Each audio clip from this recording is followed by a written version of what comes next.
Jupiter के बादल दिखने में काफी आकर्षक और रंग बिरंगे हैं, परंतु इनके रूप से धोखा मत खाना। ये दिखने में जितने सुंदर है, असलियत में उतने ही खतरनाक और जानलेवा है। साल 1995 को गैलीलियो स्पेसक्राफ्ट अपने 6 सालों के सफर के बाद हमसे 58 करोड़ 80 लाख किलोमीटर दूर स्थित जुपिटर के ऑर्बिट में दाखिल हुआ। गैलीलियो स्पेसक्राफ्ट मुख्य रूप से 2 भागों में बना था। पहला जुपिटर एटमॉस्फेरिक प्रोब, जिसे जुपिटर के अंदर गिराया जाने वाला था, और दूसरा भाग जो जुपिटर के बाहर से ऑर्बिट करने वाला था। इसमें बहुत सारे सेंसर्स और एंटीनाज लगे थे, जिसके जरिए जुपिटर के मैग्नेटिक फील्ड तथा इसके ग्रेविटी को करीब से पढ़ना था। 7 दिसंबर 1995 को जुपिटर एटमॉस्फेरिक प्रोब, जो कि टाइटेनियम का बना हुआ प्रोब था, गैलीलियो स्पेसक्राफ्ट से डिटैच किया गया और ये सीधे जुपिटर के एटमॉस्फेयर में दाखिल हुआ। करीब 1,62,000 किलोमीटर प्रति घंटा के स्पीड से जुपिटर का शक्तिशाली गुरुत्वाकर्षण उस प्रोब को तेजी से खींच रही थी, लेकिन हमारे वैज्ञानिक इससे जूझने के लिए पहले से ही तैयार थे। कुछ मिनटों के बाद ही उस प्रोब में लगा पैराशूट खुला और प्रोब का रफ्तार थोड़ा कम हुआ। अब ये जुपिटर के एटमॉस्फेयर में दाखिल हो चुका था। ये सारी जानकारियों को गैलीलियो स्पेसक्राफ्ट में भेज रहा था और गैलीलियो यहाँ धरती में बैठे हमारे वैज्ञानिकों को इसके जरिए जुपिटर का राज खुलने वाला था। इस प्रोब से हमें कई सारी नई जानकारियां मिली। जुपिटर के सबसे ऊपरी एटमॉस्फेयर में दाखिल होने के बाद ये पता चला कि जुपिटर का ऊपरी एटमॉस्फेयर हमारे पृथ्वी के ऊपरी एटमॉस्फेयर जैसा था ही नहीं, बल्कि इसका वायुमंडल घने बादलों से भरा था, जो कि बहुत ही अलग आकार के थे।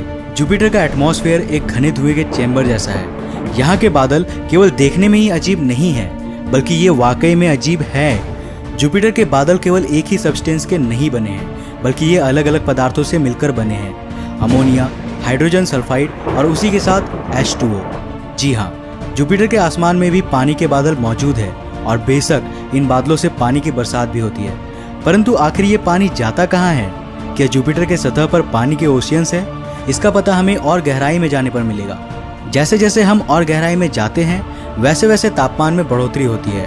वातावरण का दबाव अब बहुत ही ज्यादा है और टेम्परेचर हमारे सहन शक्ति से कहीं ज्यादा।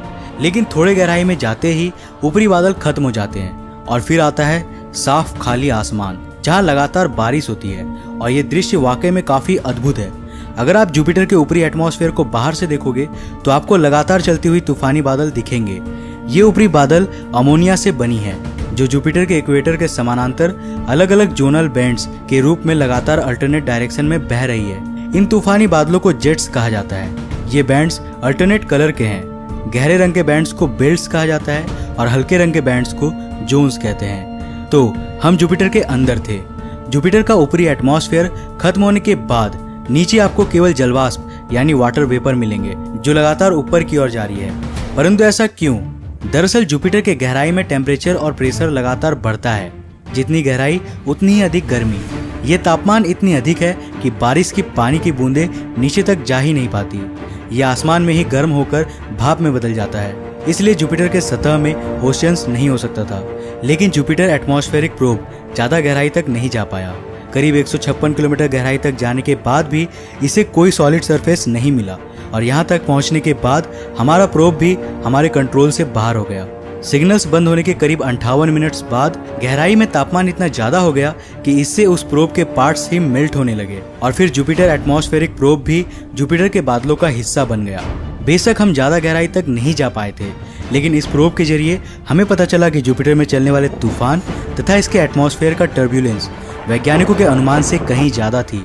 वैज्ञानिकों ने अनुमान लगाया था जुपिटर के तूफान करीब 350 किलोमीटर पर आवर की स्पीड से चलती होगी, लेकिन उस प्रोब द्वारा भेजे गए डेटा से ये पता चला कि ये तूफान 360 से 610 किलोमीटर प्रति घंटे की स्पीड से बहते हैं, जो कि वाकई में बहुत ही ज्यादा है। गैलीलियो स्पेसक्राफ्ट द्वारा हम जुपिटर के केवल थोड़े से ही हिस्से को खंगाल सके, परंतु हमें इससे भी और गहराई में जानना है, और इसीलिए साल 2011 को लॉन्च किया गया जूनो स्पेसक्राफ्ट को, जिसका मेन मिशन था जुपिटर की composition, gravity field, magnetic field तथा पोलर मैग्नेटोस्फीयर की पढ़ाई करना। 5 जुलाई 2016 को जूनो सक्सेसफुली जुपिटर के ऑर्बिट में दाखिल हुआ और अपने मिशन में लग गया। जूनो के जरिए हमने जुपिटर को काफी करीबी से बारीकी से देखा। जूनो में कोई लैंडर नहीं लगाया गया था, बल्कि ये जुपिटर के ऑर्बिट में रहकर ही इसकी पढ़ाई कर रहा है।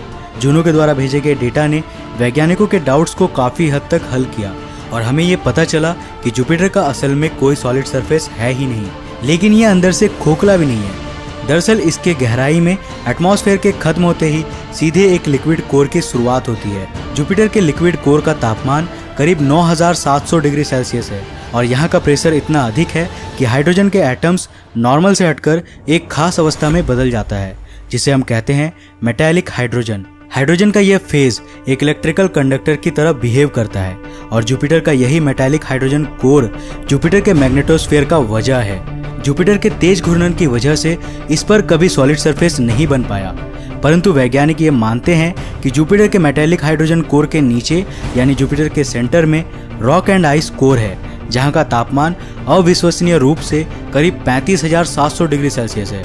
जुपिटर हमारे सौरमंडल का सबसे बड़ा और सबसे अनोखा ग्रह है और एक बड़े भाई की तरह जुपिटर हमेशा से ही हमारा रक्षा करता आ रहा है। तो जुपिटर के सहयोग के लिए एक लाइक करना तो बनता है। तो आज के लिए बस इतना ही। अगर ये वीडियो आपको पसंद आया तो